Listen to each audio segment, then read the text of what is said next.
How does your income stack up against other Australians? What's Australian middle income? It might not be what you think. How much do the top 20%, 10%, or even 1% earn? And where do you fall on this salary ranking board?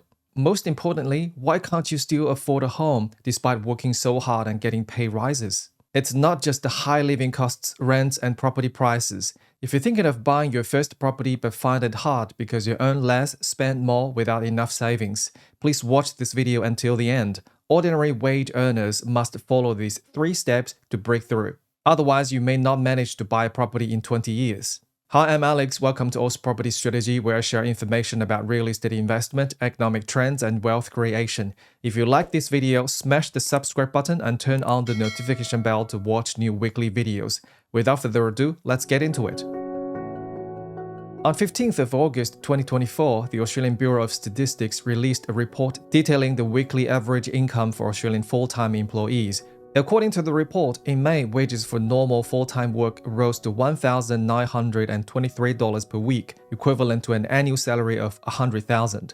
This figure is pre-tax and does not include superannuation, bonuses, or overtime pay. Although the $100,000 seems high, don't assume all full-time employees earn that much. There is a substantial gap between the middle income of Australians and the reported average income, because the average is calculated by summing total earnings for all employees and dividing by the total number of people. This calculation is skewed upward by high-income earners such as doctors, lawyers, and corporate CEOs. Meanwhile, many middle and lower-income earners get averaged into a number that fails to represent the income levels of everyday Australians. Median income is the best measure of middle income in Australia. Imagine lining everyone up based on how much they earn, from the lowest on the far left to Gina Reinhardt, Australia's wealthiest individual, on the far right.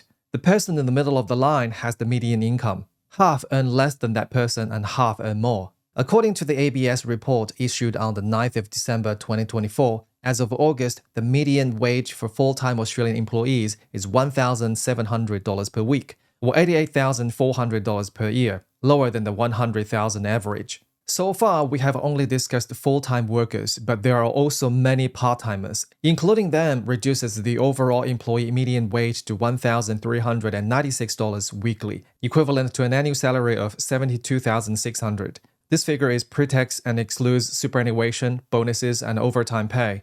After income tax, it leaves around $58,600 cash in hand, barely enough to cover a year's basic living costs in today's Australia. What we've discussed so far is wages. However, many Australians have income sources other than the salary, such as business profits or investment returns. How do we measure the middle income for the entire country? ABS gives us the answer. According to the 2021 census data, the median income for all adults in Australia is $805 per week, equivalent to $41,860 per year. This statistic includes people aged 15 to 85, covering both working individuals and retirees. Among Australians in that age range, 9.6 million earn less than $41,860 annually, and some have no income at all, depending solely on government welfare. At this point, do you still think Australia as a wealthy country? Since the pandemic, Australia's real wage has declined year after year. Real wage measures the purchasing power of people's salaries. Although wage figures are rising, inflation is rising even faster, reducing the amount that wages can actually buy. Because of this, owning a home has become nearly impossible for the average working Australian.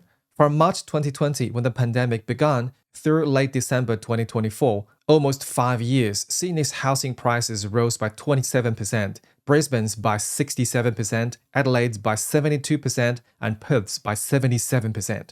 Meanwhile, real wages fell by 10%. As a result, in an environment of rising living costs, soaring property prices, and declining real wages, the definition of wealthy has changed. Surveys show that Australians believe you need an annual income of $336,000, $450,000 in savings, $1.4 million in superannuation, and $1.3 million in home equity to feel financially secure.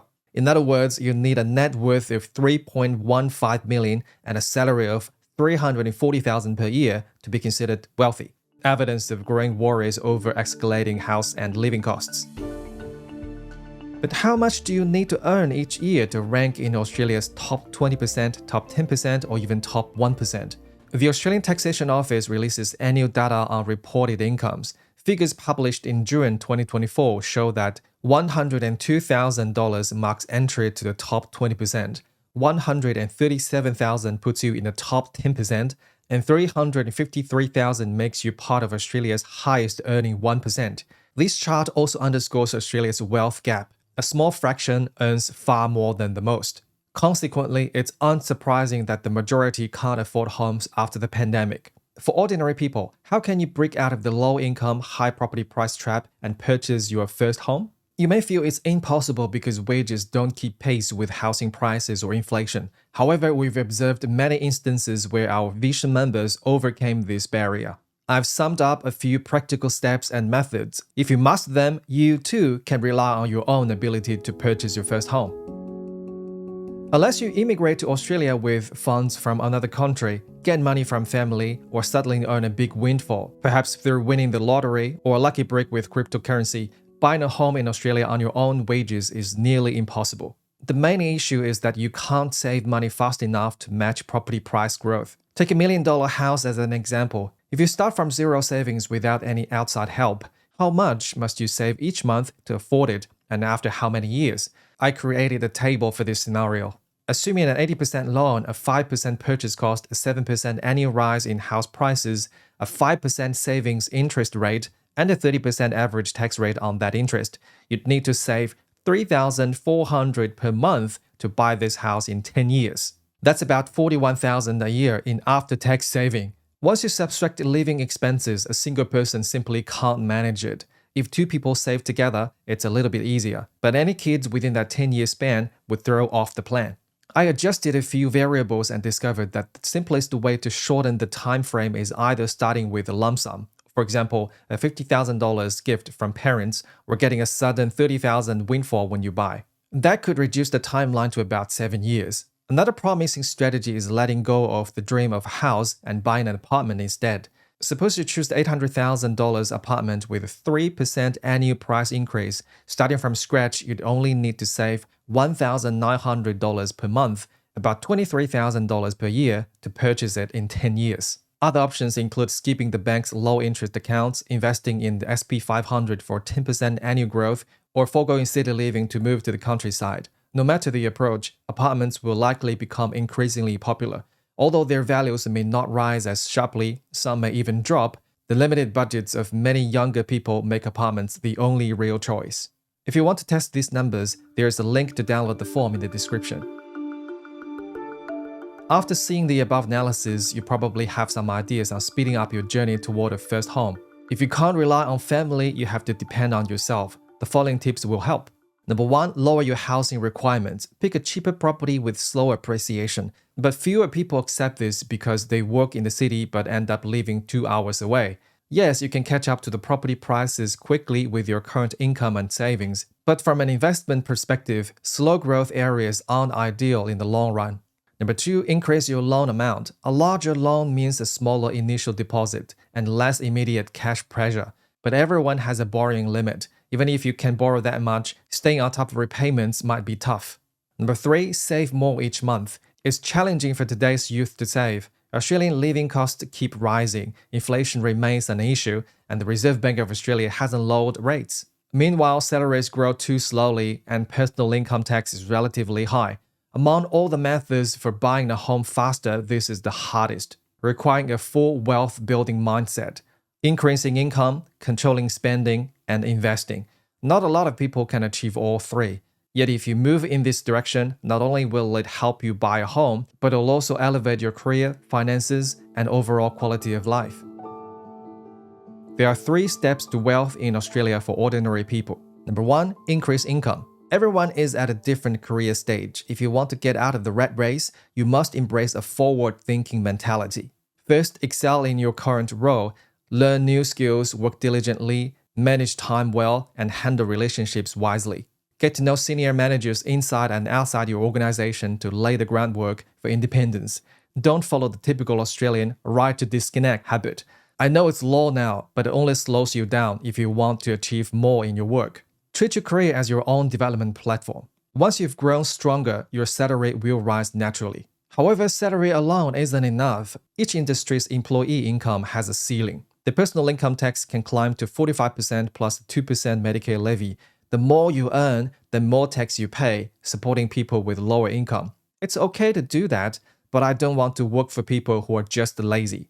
The next step is creating income through a company structure at a lower tax rate, a side business. Jumping straight into entrepreneurship is risky, so a better plan is to build a side hustle while staying in your job. If it succeeds, invest more time. If it fails, you still have your main work. During this phase, you'll learn basic business logic and enjoy tax deductions limited to wage earners. Once you've tested and refined your side hustle, you can quit and start a business. By then, you'll have a higher income ceiling than any regular employee. Number 2, control spending. Many people don't like this because it can affect the quality of life. Yet wealth is what you keep, not just what you earn. You can reduce expenses without feeling too bad by following a few principles. Value is the price others are willing to pay. Check an item's resale price, like phones or cars, before buying. Assets make money, liabilities lose money. Don't buy anything that takes money out of your pocket. Delayed gratification and living in the moment aren't opposites. Maybe your standard of enjoying life is set too high. Avoid a poor person's mindset. If friends and relatives always say it won't work, get rid of them. Number 3, invest. If even saving more can't outpace soaring property prices, learn to invest. Bank savings yield about 5.5% on average over 30 years in Australia, which at least slows inflation's impact. The SP 500 brings about 10% long-term annual growth, though it fluctuates in the short term. A Vision member recently mentioned putting money in an Aussie brokerage account for 6 to 7% over several months. Good idea if you resist trading risky stocks or crypto. For future homeowners, stable investment outranks speculation. After these 3 steps, you can buy your first Australian property on your own within 5 to 10 years. Once you're a homeowner, you build wealth faster than those who are not. The next step is acquiring multiple investment properties to reach financial freedom, and Oz Property Strategy will support you along the way. If you made it this far, please give me a thumbs up, subscribe, and share this with your friends. Turn on the notification bell to watch new weekly videos, and have a good one. Bye.